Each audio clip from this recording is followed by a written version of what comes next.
नमस्कार विद्यार्थी मित्रांनो, आपण अलंकाराचे एकूण 18 प्रकारांपैकी 9 प्रकार बघितलेले आहेत. राहिलेले 9 प्रकार आपण बघणार आहोत.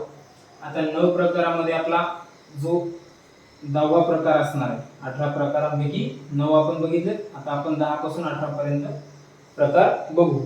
आता 10वा प्रकार कोणता आहे? अर्थांतरन्यास. नाव काय? अर्थांतरन्यास अलंकार. आता मित्रांनो, कालच तुम्हाला सांगितलं उपमेय म्हणजे काय? मूळची वस्तू, आणि उपमान म्हणजे गुणाने त्यापेक्षा मोठी वस्तू. आता कसं असतं मित्रांनो, अर्थांतरन्यास अर्थ अलंकाराचा प्रकार आहे. त्यामुळं त्याचं जे काही भाषेला यानं अलंकार दिले किंवा भाषा ज्यामुळे ही चांगली वाटणार आहे, शोभणार आहे, ती अर्थावरून, त्याच्यामध्ये जे गम्य असणार आहे ते अर्थावरून असणार आहे. तर बघा, अर्थांतरन्यास म्हणजे काय? एखादं सामान्य उदाहरण दिलं जातं आणि त्यावरून एखाद्या सामान्य उदाहरणावरून एखादा विशेष अर्थ काढला जातो किंवा एखाद्या विशेष अर्थावरून सामान्य उदाहरण दिलं जातं. सिद्धांत. आता बघा, एखादं किरकोळ उदाहरण द्यायचं, काहीतरी छोटंसं उदाहरण द्यायचं आणि त्याच्यातून महत्त्वाचा किंवा विशेष सिद्धांत काढायचा किंवा एखाद्या सामान्य सिद्धांतावरून विशेष उदाहरण देणे, अशा प्रकारचे जे वाक्य आले किंवा जे ओवी आल्या त्याला अर्थांतरन्यास अलंकार म्हणतात. कसं ते बघा.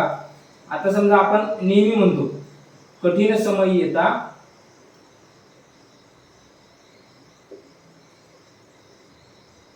कोण कामास येतो. आता मित्रांनो, हे आपल्या सगळ्यांना माहिती आहे वाक्य. कठीण समय येता कोण कामास येतो.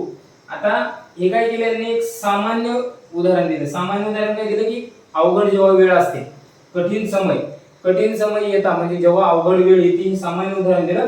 आणि त्यावरून सिद्धांत काय काढलाय? विशेष सिद्धांत हा काढलाय की कुणी तुमच्या कामी येणार नाही. जेव्हा तुमच्यावर वाईट वेळ असते, अवघड वेळ असते, तेव्हा तुमच्या कुणीच कामाला येणार नाही. म्हणून सामान्य उदाहरणावरून विशेष सिद्धांत काढला जातो. सामान्य एखाद्या उदाहरणावरून विशेष सिद्धांत काढला जातो. अशा प्रकारची उदाहरणं अर्थांतरन्यास अलंकाराचे असतात. दुसरं उदाहरण जर घेतलं, अतिउच्चपदी. बघा, अतिउच्चपदी थोरही बिघडतो. थोरही बिघडतो हा बोल आहे खरा. आहे खरा. बघा, आपल्या सगळ्यांना माहिती हा सिद्धांत काढलाय आपण काय की बाबा, जो कोण मोठ्या पदावर जातो, जेव्हा एखाद्याला मोठं पद मिळतं, चांगला माणूस, अतिशय चांगला माणूस, पण जेव्हा त्याच्याकडे पैसा येतो, पद येतो, तेव्हा तो बिघडतो. आपण आपल्या डोळ्यासमोर उदाहरण बघितले. सर्वसाधारण आमदार जेव्हा एक चांगला असतो, तो जर चांगल्या पदावर गेला, मंत्री झाला, मुख्यमंत्र्यापर्यंत गेला, की ऑटोमॅटिक लोक त्याला म्हणायला लागतात की याच्याकडे पद आलं म्हणून हा बिघडला. सर्वसामान्य गल्ली बोळातल्या त्याला चांगला मुलगा असू द्या, त्याला नोकरी मिळू द्या, तो चांगल्या ठिकाणी जॉबला लागू द्या, पैसे कमवू द्या, तो बिघडतो. असे लोक आजूबाजूचे बोलायला लागतात की अगोदर हा चांगला होता, आता हा शहाणा झालाय, हा बिघडलाय. म्हणजे काय? अतिउच्चपदी थोरही बिघडतो हा बोल आहे खरा. त्याच्यावरून काय केलंय? अतिउच्चपदी मोठ्या पदावर गेलं की माणूस बिघडतो हा बोल खरा आहे. म्हणजे सामान्य म्हणजे विशेष उदाहरणावरून सामान्य सिद्धांत काढणे आणि सामान्य विधानावरून विशेष सिद्धांत काढणे, या प्रकारचे वाक्य जे येतात ते अर्थांतरन्यास अलंकाराची वाक्य किंवा उदाहरणे असतात. हा झाला अर्थांतरन्यास अलंकार. आता पुढचा अलंकाराचा प्रकार आपला 11वा असेल. पुढचा प्रकार आहे स्वभावोक्ती अलंकार. 11वा स्वभावोक्ती अलंकार. स्वभावोक्ती अलंकार मित्रांनो, हा जो अलंकार आहे ह्याच्यामध्ये काय असतं, कुठलाही प्राणी, स्थळ, ठिकाण किंवा कोणती एखादी घटना, त्याचं एकदम असं ए टू झेड वर्णन. आता तुम्ही जर बसले आणि तुम्हाला एखादी स्टोरी सांगायला गेली, तर त्याच्यामध्ये असं बारीक बारीक गोष्टी सांगितल्या जातात की असं झालं होतं, मग त्यापासून असं झालं, मग नंतर असं झालं. एकदम व्यवस्थित सांगणं की तुम्हाला डायरेक्ट डोळ्यासमोर चित्र उभं राहील, एवढं व्यवस्थित आणि स्पष्ट शब्दात मांडणं म्हणजे स्वभावोक्ती अलंकार. स्वभावोक्ती म्हणजे काय? जसंच्या तसं.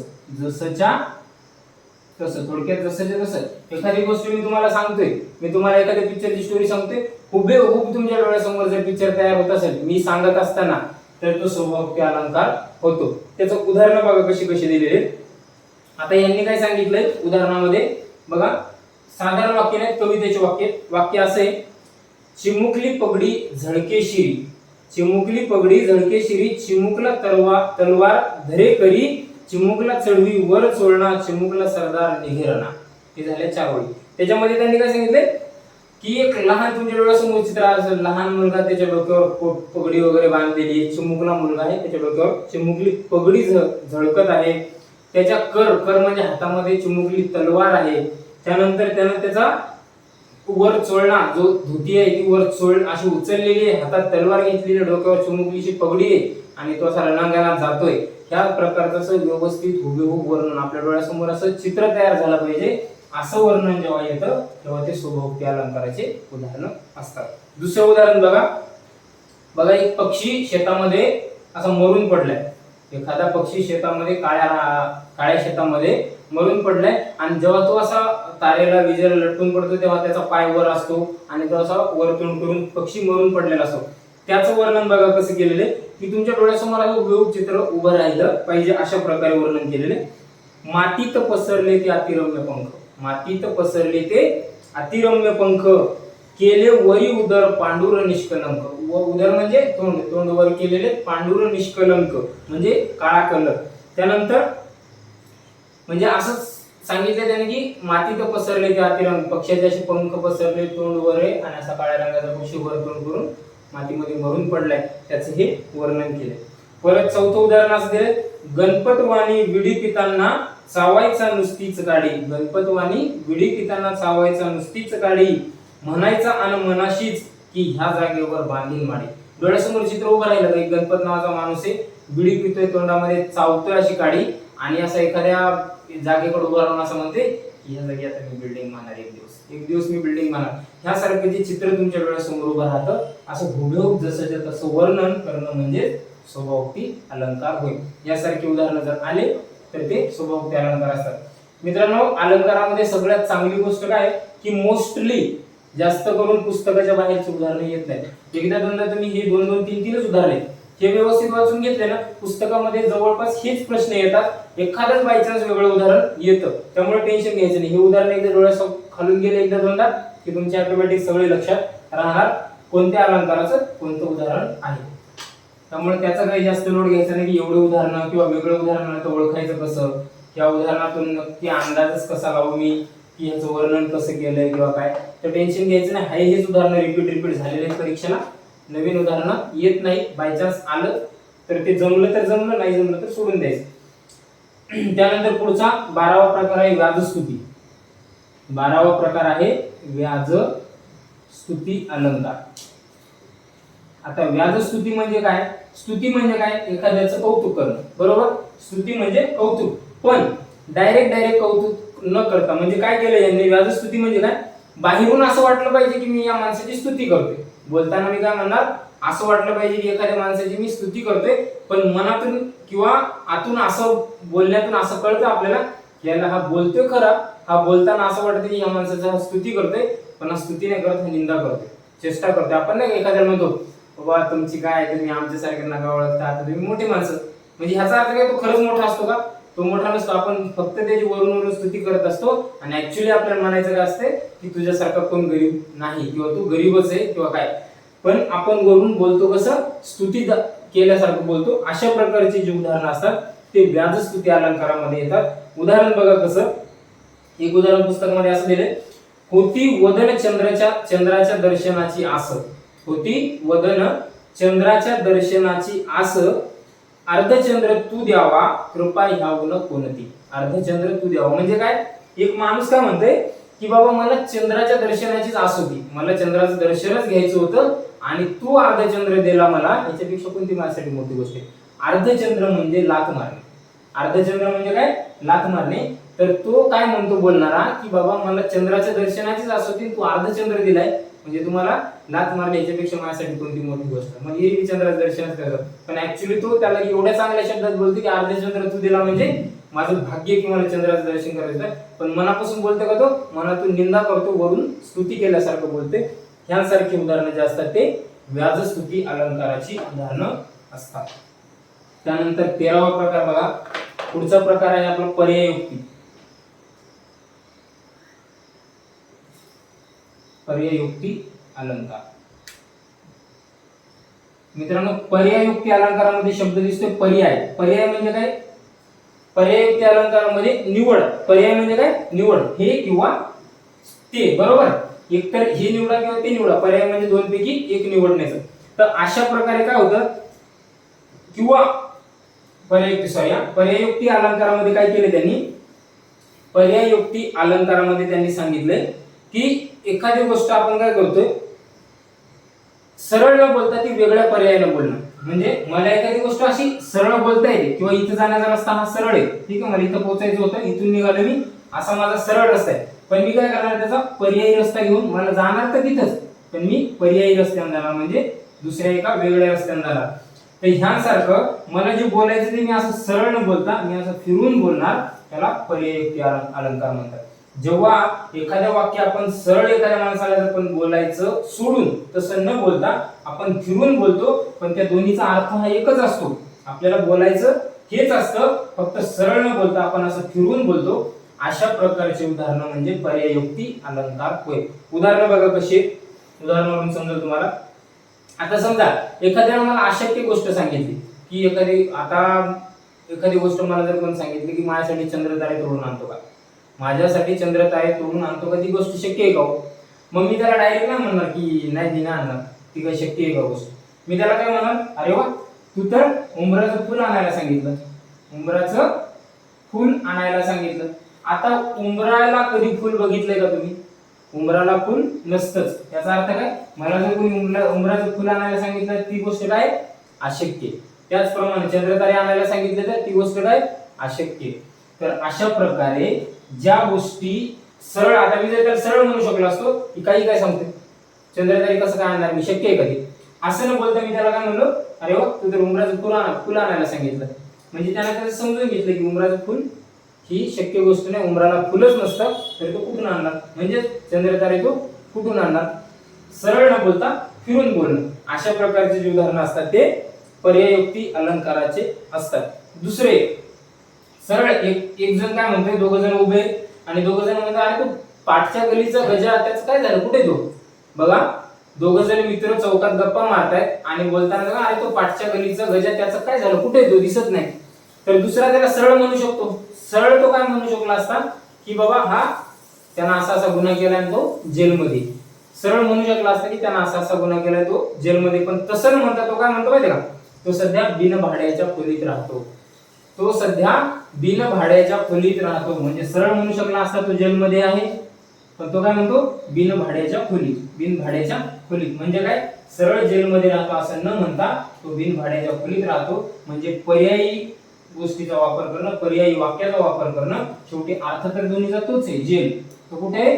जेलमध्ये आहे. सरळ बी सांगू शकला असता, पण तो पर्यायी शब्दाचा वापर करतो. म्हणून ज्या ठिकाणी तुम्हाला असं दिसतं की सरळ न बोलता फिरून बोललंय, त्याला पर्याययुक्ती अलंकार म्हणतात, किंवा ती सगळी उदाहरणं पर्याययुक्ती अलंकाराची असतात. पुढचा प्रकार आपला पर्याययुक्ती अलंकाराच्या नंतर 14वा प्रकार असेल सार अलंकार. बघा, अलंकाराचा 14वा प्रकार आपला सार अलंकार. आता सार म्हणजे काय मित्रांनो, कुठली पण एखादी गोष्ट मी तुम्हाला सांगायला चालू केली, कविता असो, वाक्य असो, गोष्ट असो, मी ती ह्या पद्धतीने सांगेन, एक तर उतरत्या क्रमानं किंवा चढत्या क्रमानं. तुमच्या लक्षात आलं, इथून चालू केली अशी सांगत आलो मी उतरत्या क्रमानं, किंवा इथून चालू केली आणि चढत्या क्रमानं सांगत गेलो. अशा प्रकारची उदाहरणे जे असतात ते एक तर उतरत्या क्रमाने किंवा चढत्या क्रमाने एका ओळीनं सांगितलं जातं. अशा प्रकारची उदाहरणं सार अलंकारामध्ये येतात. आता सार अलंकारामध्ये तुम्हाला असं जरी नसेल समजत की उतरता चढता क्रम कसा, तर उदाहरण बघा. उदाहरणामध्ये आपले महात्मा ज्योतिबा फुले त्यांनी त्यांच्या पुस्तकामध्ये मस्त मांडणी केलेली आहे. सार भाषेमध्ये त्यांनी मांडणी अशी केलेली आहे, विद्येविना मती गेली, मती विना नीती गेली. विद्येविना मती गेली, मती विना नीती गेली. नीती विना गती गेली, गती विना वित्त गेले. वित्त विना शूद्र खचले, इतके अनर्थ एका विद्येने केले. बघा, त्याची मांडणी कशी होती, चढत्या क्रमानं होती. चढत्या क्रमानं कशी होती, पहिला शब्द काय, विद्या गेली. पहिलं काय, विद्या म्हणजे शिकला नाही माणूस. विद्येमुळं काय गेलंय, मती गेली. मतीमुळं नीती गेली आणि नीतीमुळं गती गेली. गती विना वित्त गेले म्हणजे पैसे गेले. पैशामुळे शूद्र खचले. अशा प्रकारची जी मांडणी केली त्याला सार अलंकार म्हणतात. म्हणजे एकापासून दुसरा असं चढत चढत चढत चढत गोष्टी मांडणे किंवा अशा उतरत उतरत उतरत उतरत गोष्टी मांडणे त्याला सार अलंकार म्हणतात. एक चढत्या क्रमाने किंवा उतरत्या क्रमाने जी मांडणी असते ती कोणत्या अलंकाराची असते? ती सार अलंकाराची मांडणी असते. त्यानंतर पुढचा प्रकार अन्योक्ती अलंकार. अन्योक्ती अलंकार बघा 15वा प्रकार आपला अन्योक्ती. आता हे जी फोड जर केली ना तुम्ही तर अन्य व्यक्ती, अन्य व्यक्ती, अन्य प्लस व्यक्ती म्हणजे अन्योक्ती अलंकार. ठीक आहे. आता बघा अन्य व्यक्ती म्हणजे काय? अन्य व्यक्ती म्हणजे दुसऱ्या व्यक्ती. आपण बऱ्याच वेळा तुम्ही असं बघितलं असेल मित्रांनो की आपण काय करतो शाळेमध्ये कॉलेजमध्ये मित्रामध्ये कुठेतरी आपण उभे आणि मला एखाद्याला दुसऱ्याला बोलायचे, माझा एखादा तिथं दुश्मन आहे किंवा माझा वैरी आहे आणि माझा मित्र आहे, मला त्याला बोलायचं तो माझ्या जवळ बाय, पण मी त्याला डायरेक्ट नाही बोलणार. मी काय करतो ह्याला म्हणतो काय रे गजा मस्ती आली का तुला, माझ्या नादाला लागू नका, मग मी पोरा आणेल, मी असं करेल, मी तसं करेल, मग मी तुला सांगेल की त्याला आपल्याला माहिती त्याला लागणार आहे आणि त्याला कळते पण ते कोणाला बोलायला. फक्त मी नाव कोणाच घेणार? माझ्या मित्राचं घेणार. त्याला उद्देशून म्हणजे दुसऱ्या व्यक्तीला बोलायचे पण दुसऱ्या व्यक्तीला न बोलणं, त्याला उद्देशून दुसऱ्या व्यक्तीबद्दलचं बोलणं जे असतं ते अन्योक्ती अलंकार असतं. अन्य व्यक्ती म्हणजे दुसऱ्याला उद्देशून बोलणं. समजलं? डायरेक्ट ज्याला बोलायचं त्याला न बोलता दुसऱ्या व्यक्तीला उद्देशून बोलणं म्हणजे अन्योक्ती अलंकार. हे आपल्या व्यवहारातल्या सगळ्या गोष्टी आहेत. आपण बघितलेत कितीतरी तुम्ही स्वतः असे केलं असेल. तुम्ही लहानपणापासून आठवा तुमचे दिवस, तुम्ही असं बऱ्याच वेळा तुमच्या मित्राचं नाव घेऊन तिसऱ्या माणसाला टोचल असं बोललाच असेल प्रत्येक जण. मग तशा प्रकारची जी उदाहरण असतात ते अन्योक्ती अलंकाराचे असतात. बघा उदाहरण कसं दिलंय, पुस्तकी भाषेतले उदाहरण थोडे किचकट असतात पण काय अडचण नाही. बघा त्यांनी काय सांगितलंय, सांबाच्या पिंडीते बसशी खेटून वृश्चिका आग. सांबाच्या पिंडीते म्हणजे काय? जी पिंड असते ना महादेवाची, त्या पिंडीच्या जवळ वृश्चिका म्हणजे जर विंचू, मला सांगा जी पिंड आहे देवाची त्या पिंडी जवळ जर इथे विंचू बसलाय तर त्याला कोणी मारेल का? देवाच्या पिंडीजवळ जेव्हा विंचू दिसतो तेव्हा त्याला कोण हात लावते? किंवा साप घ्या, साप असेल देवाच्या पिंडीवर, त्याला कोण मारेल का? कुणीच मारणार नाही. पण बघा आता कसं उद्देशून बोललंय, सांबाच्या पिंडीते बससी खेटून वृश्चिका आज, परी तो आश्रय सुटता खेटर उतरतील रे तुझा माज. म्हणजे एक माणूस काय करतोय, जेव्हा हा समजा एखादा मोठा माणूस आहे, ठीक आहे, हा मोठा माणूस आहे आणि हा जो छोटा माणूस आहे का, हा याच्या सहाऱ्यावर, या मोठ्या माणसाच्या सहाऱ्यानं डीलिंग करतोय, दादागिरी करतोय, मजा मारतोय, जसं म्हणलं तसं वागतोय. हा छोटा माणूस कोणाच्या सहाऱ्यानं? या मोठ्या माणसाच्या सहाऱ्यानं. आणि हा माणूस त्याला काय म्हणतोय की जसं पिंडी, देवाच्या पिंडीजवळ साप असतो तेव्हा तो मजा मारतो, मस्ती करतो, पण जेव्हा तिथून तो बाहेर पडतो किंवा जेव्हा तो आश्रय त्याच्या हातातून सुटतो तेव्हा त्याला डायरेक्ट बुटान मारलं जातं. म्हणजे तू समजून घे मित्रा की ज्या दिवशी ह्या माणसाचा साथ सोडशील, त्या दिवशी तू इथं बाजूला येशील ना, त्या दिवशी लोक तुला खेटाळून मारणार. ह्याला समजलं पाहिजे. पण उदाहरण कशात दिलं त्यानं? सांबाच्या पिंडीते वृश्चिका म्हणजे विंचू आणि देवाची पिंड याचं उदाहरण देऊन त्याला लागेल या भाषेत तो माणूस बोललाय. म्हणून अशा प्रकारचे एकाला उद्देशून बोलणं दुसऱ्याला लागेल असं त्याला अन्योक्ती अलंकार म्हणतात. या प्रकारची उदाहरणं अन्योक्ती अलंकाराचे असतात. अन्योक्ती अलंकार झाला. आता 16वा प्रकार बघा,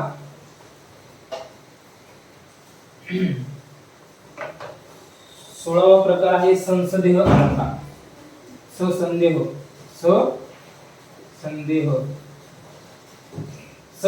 म्हणजे काय?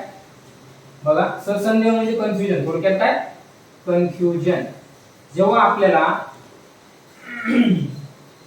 उपमेय आणि उपमान या दोघांमधला फरक कळत नाही किंवा वाचणारा किंवा लिहिणारा जो लेखक आहे, कवी करणारा तो किंवा वाचणारा, या दोघांना उपमेय आणि उपमान या दोन्ही गोष्टीतला फरकच कळत नाही आपल्याला, ही कधी आपल्याला कन्फर्म माहित नसतं, तेव्हा तिथं कन्फ्युजन झाल्यासारखं वाटतं. किंवा तसे वाक्य जेव्हा येतात तेव्हा ते ससंदेह म्हणजे काय?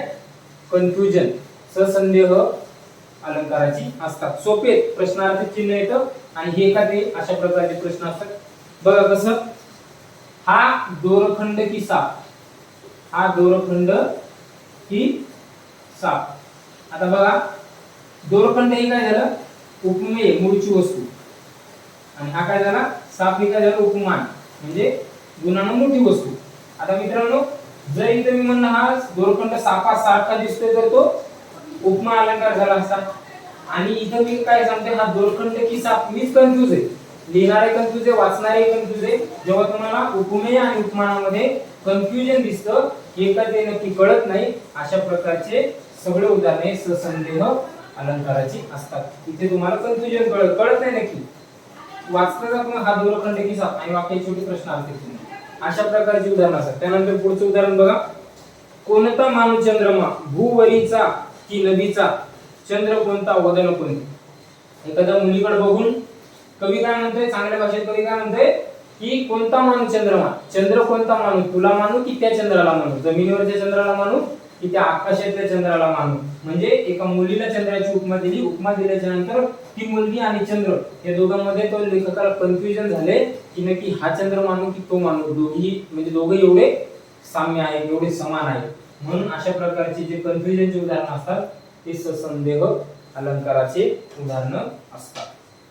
समज काही अवघड नाही, परीक्षे प्रत्येक पुस्तकामध्ये 2-2, 3-3 उदाहरणे दिलेली आहेत आणि तीच परीक्षेला रिपीट होतात. त्यामुळे अलंकार चॅप्टर 2-3 वाचायचा, एकदा 2-3 वाचून झाला त्याच्या पाठीमागचे प्रश्न सोडवायचे. जेव्हा जेव्हा तुम्हाला परीक्षेला फक्त काय करायचं, ह्या ज्या व्याख्या आहेत प्रत्येक अलंकाराची, जसं स्वभावोक्ती अलंकार म्हणजे हुबेहूब वर्णन, व्याजस्तुती म्हणजे बाहेरून स्तुती आतून निंदा, पर्यायोक्ती म्हणजे एखादी गोष्ट सरळ न सांगता फिरून बोलणे, ह्या व्याख्या तुम्ही पाठ करायच्या. उदाहरण फक्त लक्षात ठेवायचे कोणते परीक्षेला कसाही प्रश्न आला, ह्या उदाहरणाबाहेर जर बाय चान्स आला तर तुम्हाला समजून जातं. आता तुम्ही कन्फ्यूज कसं होणार, यमक आहे उपमा आहे का काय, असे 2-3 पर्याय देणार ते, मग तुम्हाला कळतं ना बाबा यमक तर नाहीच आहे, मग यमकचा प्रश्न कटला, पर्याय कट करायचे असतात. समजा अशा परीक्षेला 4 पर्याय असतात, तुम्ही काय करायचं, आता ह्याच्यामध्ये उत्तराचा एकच पर्याय असणार कोणता तरी, तुम्हाला तो जरी माहित नसला तर कमीत कमी बाबा यमक तर ह्याच्यामध्ये दिसत नाही, मला यमक जुळलाच नाही म्हणजे यमक अलंकार नाही. उपमा पण दिली नाही, मग उपमा पण नाही, राहिले 2 पैकी कोणता. जर या 2 मध्ये कन्फ्यूज असेल तर बघायचं कन्फर्म ते उदाहरण नेमकं 2-3 वेळा वाचून बघायचं कशामध्ये बसतं, ह्याच्यात बसतं का ह्याच्यात बसतं, आणि मारायचा तुका. 2 पैकी 1 मारल्यावर 100% तुका बसतो. अशा प्रकारे परीक्षेला उत्तर सोडवायची. सगळेच काय तुम्हाला अलंकाराचे 18 प्रकार ऑप्शन मध्ये येणार नाहीत कन्फ्यूज व्हायला, ऑप्शन 4च येणार. त्या 4 मध्ये ते टाकून काय टाकणार, आणि 4 पैकी मी गॅरंटी सांगतो की तुम्ही 2 आरामात पर्याय कट करू शकता, राहतात 2 जर वाचलेला असेल तर. आणि 2 पर्यायामध्ये तुका जरी मारला तरी तुका बसण्याचे 80% चान्सेस असतात. 4 पर्यायामध्ये जर तुम्ही तुका म्हणले तर डायरेक्ट 40% वर चान्सेस येतात. त्यामुळे कधी पण तुका मारायचा असेल तर तो 80% म्हणजे 2 पर्यायामध्येच मारायचा, 4 मध्ये मारायचा नाही. हे झालं पेपर मध्ये कन्फ्यूज न होण्यासाठी. आता आपला अलंकाराचा पुढचा प्रकार बघा. अलंकाराचा पुढचा प्रकार आहे आपला बघा, पुढचा प्रकार भ्रांतिमान अलंकार. भ्रांतिमान अलंकारामध्ये काय होतं मित्रांनो, भ्रम निर्माण केला जातो, भ्रम निर्माण होतो. त्याच्यामध्ये काय होतं, आपल्याला उपमानाच्या जागी, ह्या मूळ उपमानाच्या जागी उपमेय आहे, मूळ उपमानाच्या जागी उपमेय आहे असा भ्रम निर्माण होऊन त्याची कृती घडली तर तिथे भ्रांतिमान अलंकार होतो.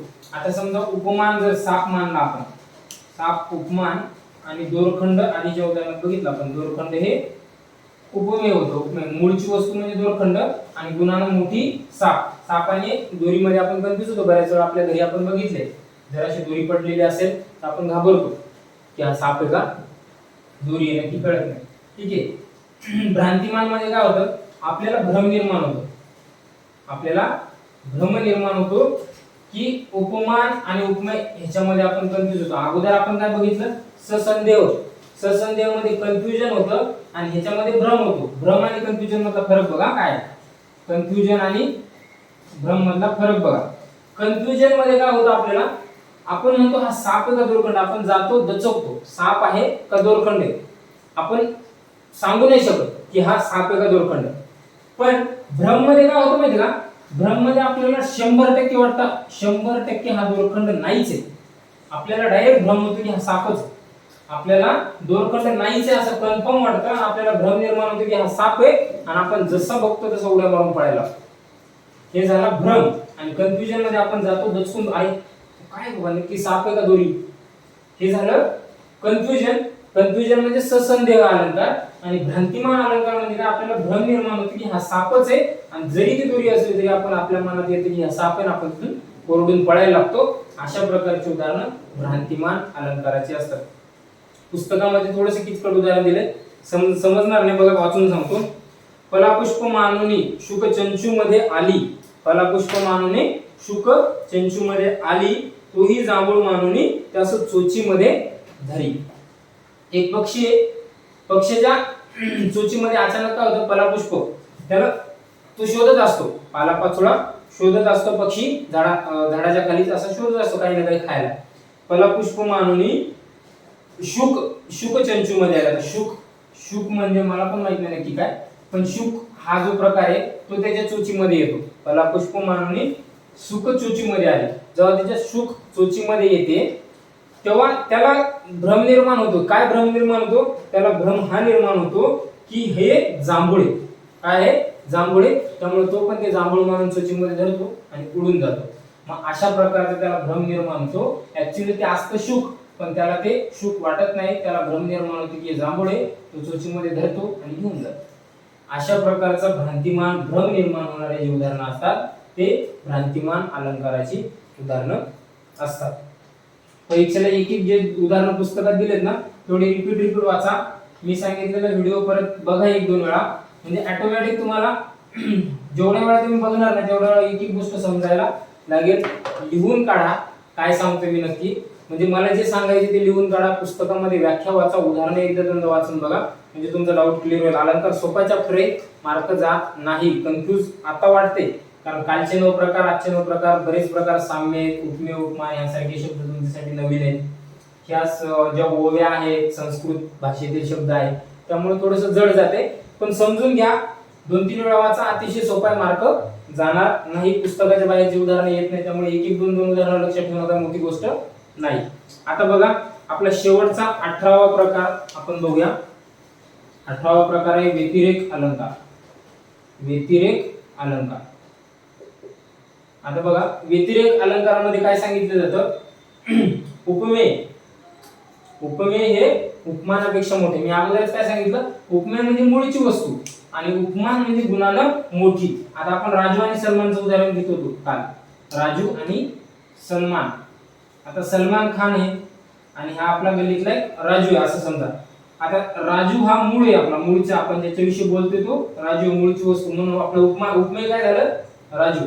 आणि सलमान खान हा गुणानं मोठा आहे, ठीक आहे, गुणानं मोठा आहे, गुण त्याच्यामध्ये ऍक्टर हा गुण मोठा आहे, त्यामुळे आपण त्याची राजूची तुलना त्यासोबत करतोय बॉडीनं वगैरे, म्हणून हा उपमान झाला. कोण, सलमान खान उपमान झाला, राजू हा उपमेय झाला. उपमेय म्हणजे मूळची वस्तू, उपमान म्हणजे गुणाने अधिक किंवा मोठी वस्तू.